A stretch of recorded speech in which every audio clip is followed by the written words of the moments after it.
We all have parts of our lives we wish were different. Maybe it's breaking a bad habit, silencing self-doubt, or finally following through on the goals we keep postponing. In the rush of daily responsibilities, work, obligations, distractions, it's easy to lose sight of what actually matters. But today, I want to bring your attention back to something ancient, yet profoundly relevant.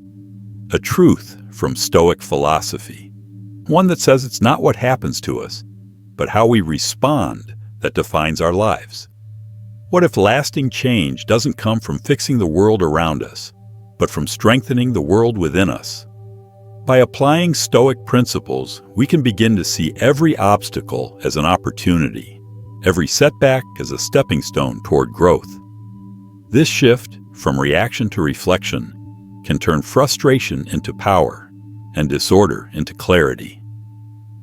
In this video, we'll explore practical Stoic strategies to help you reshape your life from the inside out. Strategies that ground you in wisdom, sharpen your resilience, and help you move through life with greater intention. This isn't about abstract theory. It's about real tools for real challenges, ones that help you stay centered no matter what life throws your way. If you find value in what we're building here, consider subscribing and sharing this with others on a similar path. It's a small gesture that helps grow a meaningful conversation. Today's content may challenge old thinking. It might even provoke some resistance. But if you stay until the end, I believe you'll walk away with something real. Something that shifts how you see yourself and the world around you. Let's begin. Mindfulness is where the journey starts, not as a trendy practice, but as the foundation of Stoic philosophy. In Stoicism, mindfulness means self-awareness. It's the ability to observe your own thoughts, emotions, and behaviors with clarity, without being swept away by them. Marcus Aurelius often wrote about stepping outside the noise of the mind and simply watching it. Imagine standing beside yourself, witnessing your reactions rather than becoming them. This awareness creates space between what happens and how you choose to respond. And in that space lies your power. Ask yourself, what am I thinking? Why am I thinking it? How are these thoughts shaping my actions, my habits, my direction? This isn't just about identifying negativity. It's about noticing the unconscious patterns we repeat daily, the ones that quietly steer our lives. We all fall into routines. Some serve us, others limit us. But until we become aware of them, we can't change them. To the Stoics, mindfulness was a tool for intentional living, not drifting through life reacting to every thought and feeling, but choosing how to respond based on principle and clarity. Epictetus said, "It's not what happens to you, but how you react to it that matters." This simple truth reminds us, we always have a choice. Mindfulness is recognizing that choice. It's the pause before the reaction, the silence before the decision. And that pause, that awareness, is where growth happens. Carl Jung echoed this when he said, "Until you make the unconscious conscious, it will direct your life, and you will call it fate." Mindfulness brings your unconscious drivers into the light. It helps you understand your patterns, your impulses, and your triggers. Not to judge them, but to learn from them. To make decisions aligned with who you're becoming, not who you've been. And the beauty of it? This awareness can be applied to anything. How you speak, how you handle conflict, how you chase your goals, how you spend your time. Mindfulness gives you the ability to pause. And in that pause, you gain the freedom to choose, to respond with purpose rather than emotion, to lead yourself with intention rather than impulse. For the Stoics, that kind of self-mastery wasn't optional. It was essential. It was the path to a meaningful and virtuous life. So here's a practical starting point. Take a moment to reflect. What are the habits, thoughts, or reactions you carry daily without even realizing? Are they moving you forward or quietly holding you back? Even a few minutes of journaling each day, asking honest questions and noticing your patterns, can open the door to lasting change. It all begins with awareness. And from there, everything starts to shift. By putting your thoughts on paper and reflecting on them, you begin to uncover the unconscious beliefs and habits shaping your life. You bring what's hidden into the light, and in doing so, you give yourself the power to understand and ultimately transform. Mindfulness is a skill, one that takes practice. Start small. In those quiet moments when you feel frustrated or impatient, pause. Ask yourself, why am I feeling this? When faced with a decision, reflect. Is this aligned with the person I want to become? These little pauses, these moments of awareness, may seem insignificant at first. They shape the way you think, the way you act, and eventually the way you live. In many ways, mindfulness is about building a relationship with yourself, one rooted not in criticism, but in honesty, curiosity, and compassion. Taking responsibility for our lives is one of the hardest things we can do, but also one of the most freeing. In Stoic philosophy, responsibility isn't about blame or fault. It's about ownership. It's the recognition that no matter what's happening around us, we always have control over how we respond. The Stoics remind us, we are not victims of fate. We are participants in our own lives. Epictetus put it simply, you are not your circumstances. You are your choices. To take responsibility is to reclaim your power, not by denying life's difficulties, but by focusing on what you can change, your thoughts, your decisions, your actions. Modern psychology calls this an internal locus of control, the belief that your life is shaped more by your choices than by external forces. People with this mindset tend to be more resilient, more proactive, and more fulfilled. Carl Jung once said, "I am not what happened to me. I am what I choose to become." This is the heart of Stoic responsibility, the shift from reaction to intention. And yet, accepting responsibility often means confronting hard truths. We may realize that we've been clinging to beliefs or excuses that keep us stuck, that we've avoided growth out of fear, or that we've remained in situations that no longer serve us. The Stoics didn't fear these realizations, they welcomed them. To them, discomfort was not something to avoid, but something to explore, because within it lies the invitation to grow. When we stop blaming the past, stop waiting for perfect circumstances, we begin to see clearly. We are not at the mercy of life. We are the ones who shape it. That doesn't mean life won't challenge us. It will. But Stoic strength isn't about avoiding adversity. It's about deciding who you will be in the face of it. Marcus Aurelius captured this mindset beautifully. The impediment to action advances action. What stands in the way becomes the way. To the Stoics, obstacles were not blockages. They were opportunities to practice character, to refine discipline, courage, and wisdom. And that's what responsibility really is. The willingness to meet life as it is without excuses, and to respond with clarity, not complaint.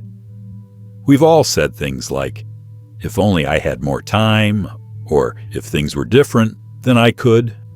But these stories, while comforting, often hold us back. Stoicism asks a different question. What can I do right now with what I have? Because waiting for the perfect moment is a delay tactic. Growth happens in the present, and your power lies in what you choose to do with it. When you begin to look at your life through the lens of responsibility, something shifts. You stop feeling bound by what others have done, or by what's already happened. Instead, you begin focusing on what you can do right now to move forward. That shift leads to a quiet kind of strength, a calm, unshakable confidence that says, no matter what life throws at you, you have the capacity to handle it. It gives you resilience, because when setbacks come, and they will, you don't collapse under their weight. You use them, you study them, you learn where your weaknesses lie and where growth is needed. Taking responsibility isn't a one-time event, it's a daily practice. Each moment presents an opportunity to react or to respond, to drift or to decide, and each of these small decisions begins to shape who you're becoming. One of the most powerful things we can do for ourselves is to set clear, meaningful goals. And yet, this is where many of us struggle. In Stoic thought, goal setting isn't about chasing grand ambitions or vague ideals. It's about clarity, about defining what truly matters to us, and then moving toward it step by step. The Stoics emphasized focusing only on what we can control, and setting goals is an extension of that principle. A clear goal becomes a compass, helping us stay on course even when life gets messy. Too often, people set goals like, "I want to be successful," or "I just want to be happy." But as Seneca said, if one does not know to which port one is sailing, no wind is favorable. Without a clear direction, we're adrift, easily distracted and vulnerable to the noise of the world. Instead, we must define our goals in practical terms. Break them down. Make them measurable, specific, and actionable. This idea mirrors modern psychology's SMART goals: specific, measurable, achievable, relevant, and time-bound. It's a method that pairs beautifully with Stoic wisdom. So instead of saying, "I want to be healthier," you say, "I will exercise 3 times a week and replace sugary drinks with water."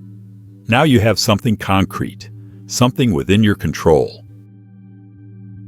Each small step creates momentum. Each small win builds your confidence. But beyond structure, the Stoics remind us to ask, why?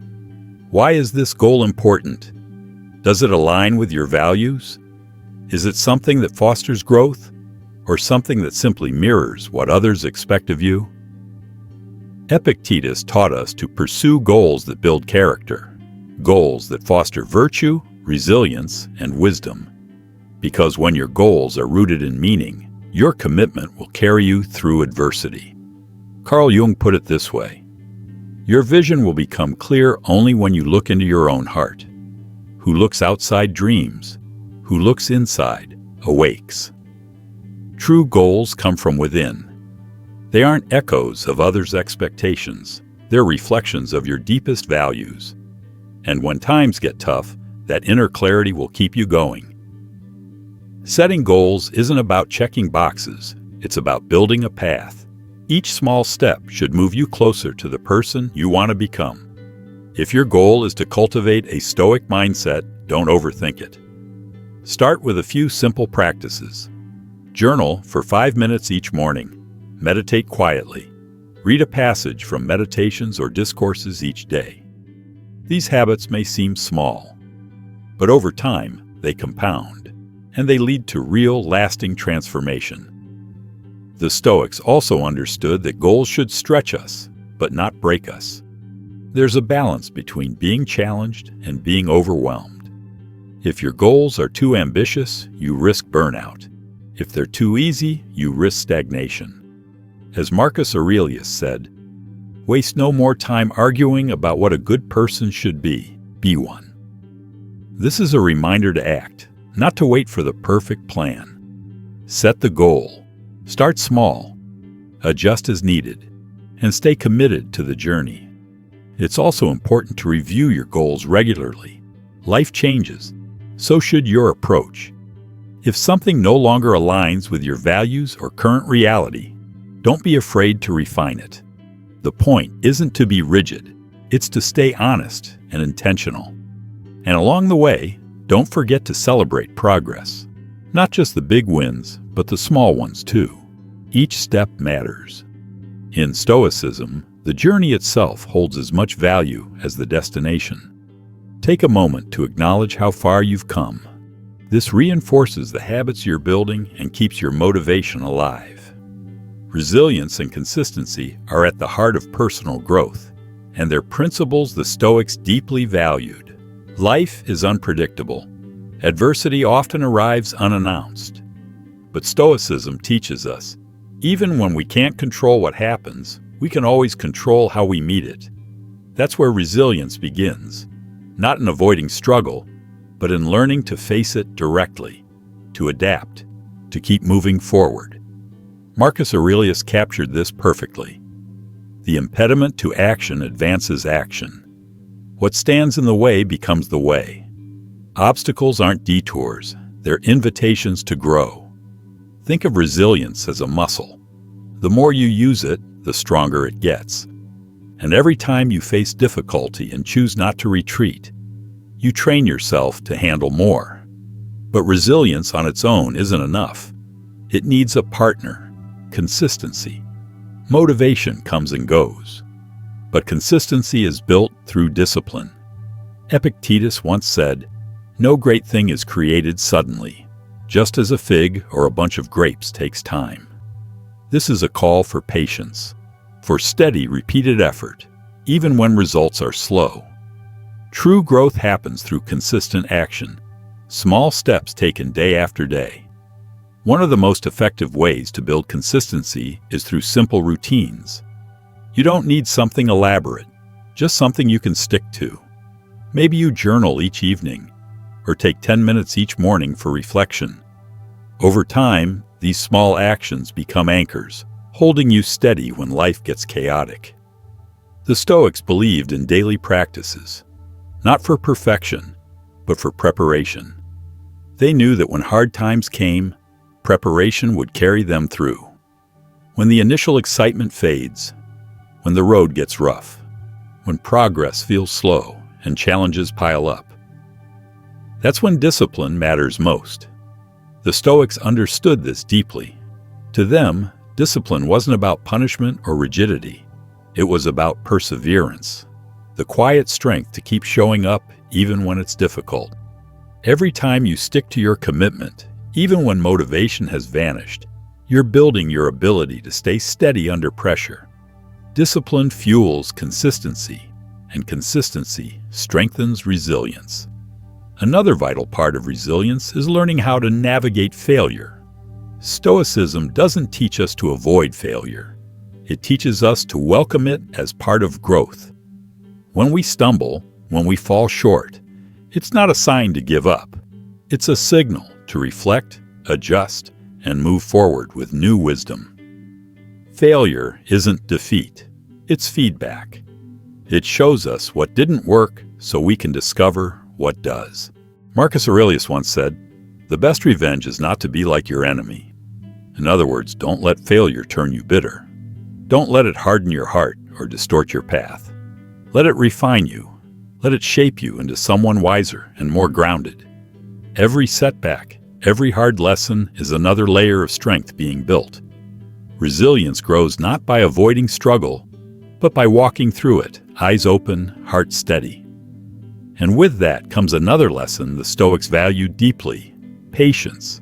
Real change doesn't happen overnight. Growth is slow, often subtle. In a world obsessed with instant results, Stoicism reminds us, the best things take time. Seneca wrote, "How much better to pursue a straight course and attain a goal where the words pleasant and honorable mean the same thing." This is the Stoic way. To value process over performance. To trust that every small, consistent effort adds up. To walk the path even when the reward isn't immediate. It's a quiet kind of strength. One that doesn't seek recognition, but creates transformation from within. Resilience and consistency also help us navigate life's uncertainties. Because no matter how carefully we plan, life will shift. Plans will fall apart. Outcomes won't always match our expectations. But when you've built inner strength through discipline, consistency, and mindfulness, you don't collapse when things go wrong. You pivot. You adapt. You keep going. Stoicism teaches us that setbacks aren't the end of the road. They're just part of it. And often, they're the most valuable parts because they reveal who we really are. The Stoics believed our true strength lies in adaptability, in meeting each moment with clarity and openness, not resistance, in staying composed enough to respond with wisdom rather than react out of frustration. They also believed something even more powerful. Our thoughts shape our world. Your mindset, your inner dialogue, can either support you or sabotage you. It can be your strongest ally or your biggest obstacle. Marcus Aurelius put it plainly: the happiness of your life depends upon the quality of your thoughts. That's the foundation of a Stoic mindset. Not forced optimism, not ignoring pain, but a strong, grounded outlook rooted in clarity, self-awareness, and inner control. To the Stoics, positivity didn't mean pretending life was easy. It meant facing life honestly and choosing how to respond. They believed that while we cannot control what happens to us, we can always control how we interpret it. It's not about dismissing negative emotions, but refusing to let them rule us. Through daily practice, we learn to pause, to respond thoughtfully instead of reacting impulsively. And in that space, we find peace, a calm that isn't shaken by the chaos around us. This mindset is grounded in the concept of amor fati, the love of one's fate. It's the practice of embracing everything that happens, good or bad, as a part of our story. Not resisting life, but learning from it. Ask, what can I learn from this? How can this shape me? What is this moment trying to teach me? With that mindset, even life's difficulties become meaningful. They stop being burdens and become building blocks. Carl Jung spoke to this as well. He said, "I am not what happened to me. I am what I choose to become." This echoes Stoic thought beautifully. You are not your pain, not your past, not your failures. You are your response. You are your mindset. You are the choices you make, moment by moment, day by day. A Stoic mindset isn't passive. It's powerful. It encourages you to see each setback as part of your becoming. Not something that breaks you, but something that shapes you. And finally, an often overlooked part of this mindset is gratitude. Marcus Aurelius, in the midst of leading an empire and enduring immense pressure, often wrote reminders to himself to appreciate what he had, to be thankful for simplicity, to not take anything for granted. Gratitude in Stoicism is about training your mind to notice abundance, not lack, to focus on what is, not what's missing. This shift in perspective can change everything. Even during hard times, there are things to be grateful for. The lesson you just learned, the strength you're developing, the fact that you woke up today with another chance to live intentionally. Gratitude grounds you. It keeps your heart open, and it reminds you that even on the hardest days, you are still growing. To build a truly positive Stoic mindset, we must also learn the art of detachment. The Stoics taught that much of our suffering stems not from events themselves, but from our attachments to them, our attachment to outcomes, to possessions, to how we think life should unfold. When we cling too tightly to expectations, we set ourselves up for frustration and disappointment. But when we let go, when we release the need for things to always go our way, we begin to experience a deeper kind of peace. This doesn't mean we stop caring. It doesn't mean we give up on our goals. It means we understand that our worth, our joy, our peace don't depend on outcomes we can't control. Epictetus said it well. Make the best use of what is in your power and take the rest as it happens. This simple idea invites us to shift our focus inward, to pour our energy into our actions, our mindset, our character, and to accept the rest with grace. It's here that true freedom begins. A mind anchored in what it can control is less shaken by what it cannot. Alongside detachment, a positive Stoic mindset also requires self-compassion. Yes, the Stoics emphasized discipline. Yes, they called us to higher standards. But they also understood something profound, that we are human, imperfect, in progress. We will fall short. We will make mistakes. And when we do, harsh judgment doesn't help us grow. But honest reflection paired with compassion does. Self-compassion doesn't mean we make excuses. It means we learn. It means we forgive ourselves when we stumble, and we try again, with humility and patience. Treat yourself the way you'd treat a close friend who's trying their best. Not with indulgence, but with understanding. That's strength, not softness. Another pillar of a resilient Stoic mindset is living with purpose. To the Stoics, a meaningful life wasn't about chasing pleasure or external success.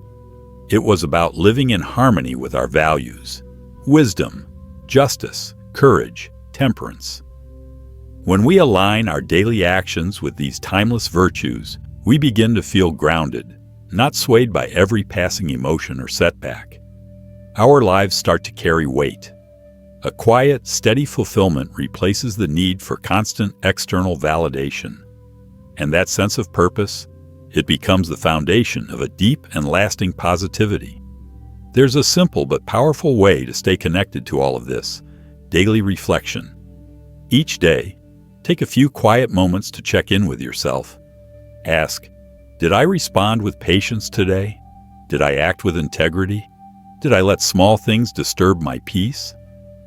This kind of reflection isn't about guilt, it's about growth. It's how we realign ourselves, how we remember who we're becoming.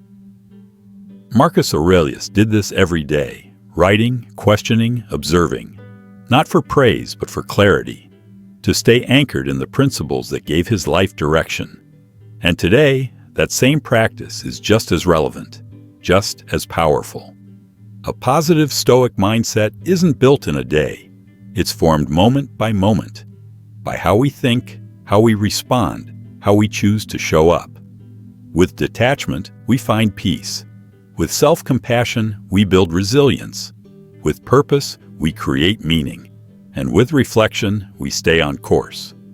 The Stoics didn't promise a life without hardship, but they offered something even more valuable: a way to face life with strength, wisdom, and grace. And in that, there is lasting peace.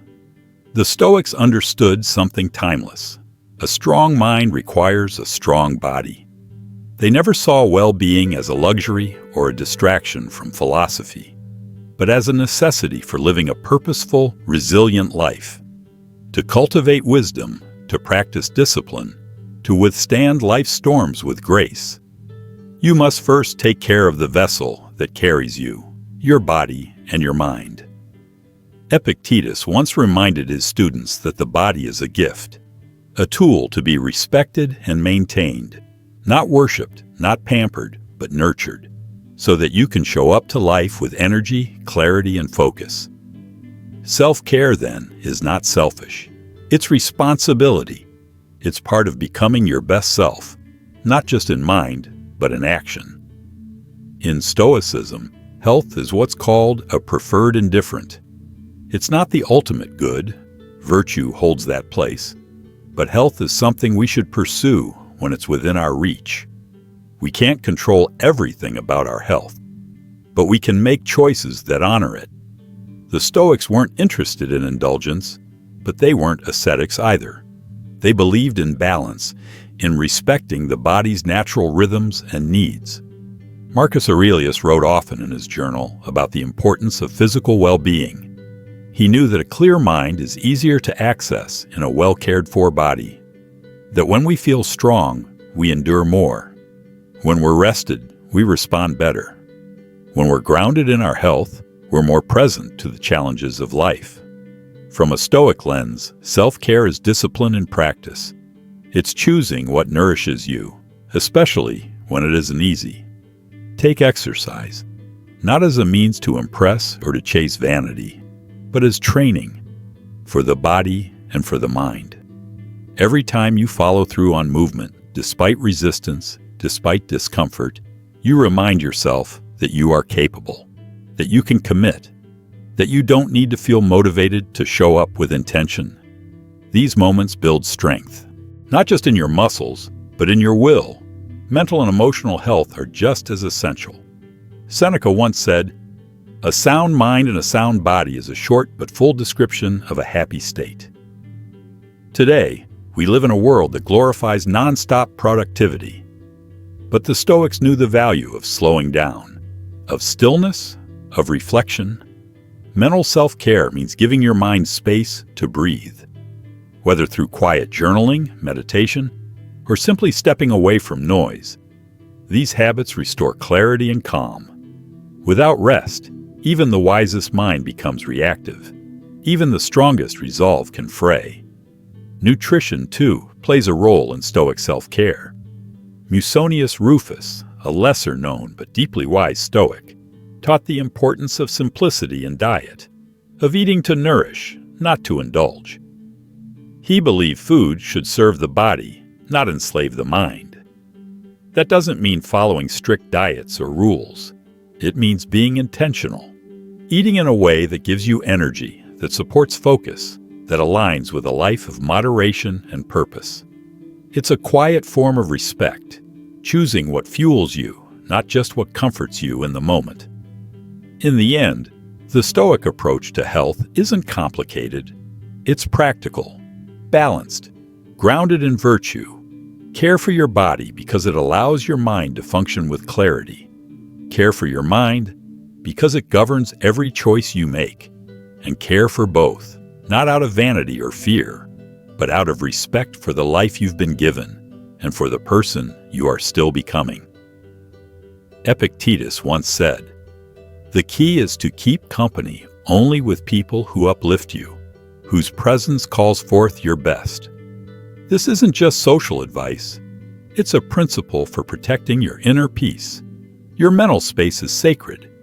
Guarding it means being intentional about the people you allow close. Spend time with those who inspire you, who support your growth, not those who drain your energy or pull you away from who you're becoming. And it's not just about people. It's about what you consume, the conversations you engage in, the media you absorb, the habits you reinforce. Each of these choices shapes your state of mind. When you're mindful of what enters your mental space, you create an environment that supports clarity, calm, and resilience. You build a mind that can stay steady in a chaotic world. Practicing self-care also means learning how to engage with your emotions without letting them control you. Carl Jung said, "I am not what happened to me. I am what I choose to become." That echoes Stoic thought exactly. The Stoics never told us to suppress emotion, but to observe it, understand it, and respond with wisdom rather than impulse. Emotions are signals. They aren't enemies, but they're not always guides either. And this is where reflection becomes powerful. One simple yet profound tool is journaling. Journaling allows you to sit with your thoughts, to untangle what's bothering you, to trace emotions back to their root, to see clearly instead of just reacting. It's not just a habit, it's emotional self-care. A quiet, daily practice that helps you stay centered, intentional, and composed. Through writing, you let go of what no longer serves you and realign yourself with what truly matters. Prioritizing your health, mental, emotional, and physical, is a form of self-respect. It's not vanity. It's not indulgence. It's choosing to show up as your best self, not just for you, but for those who depend on your clarity, patience, and strength. The Stoics believed that self-care was not optional. It was foundational. Because when we feel well, we think better. We support others more fully. We make wiser decisions. We live more intentionally. This mindset reframes self-care. It's not an escape from life's demands. It's what prepares us to meet them with grace and resilience. It's not about perfection. It's about alignment. Each act of self-care is a quiet promise to live with energy, to respond with clarity, to grow with purpose. Remember, true strength isn't just the ability to endure. It's found in how you care for yourself as you endure. By cultivating resilience, fostering a grounded mindset, and honoring the needs of your body and mind, you're shaping a life of inner power and lasting peace. Each day is a fresh opportunity to grow a little wiser, to stand a little taller, to move a little closer to the person you're becoming. Thank you for being here, for walking this path with intention, for showing up for yourself in ways that matter. If you'd like to go deeper, there's a suggested video on screen to continue the journey. Let's keep building together. One thought, one action, one step at a time.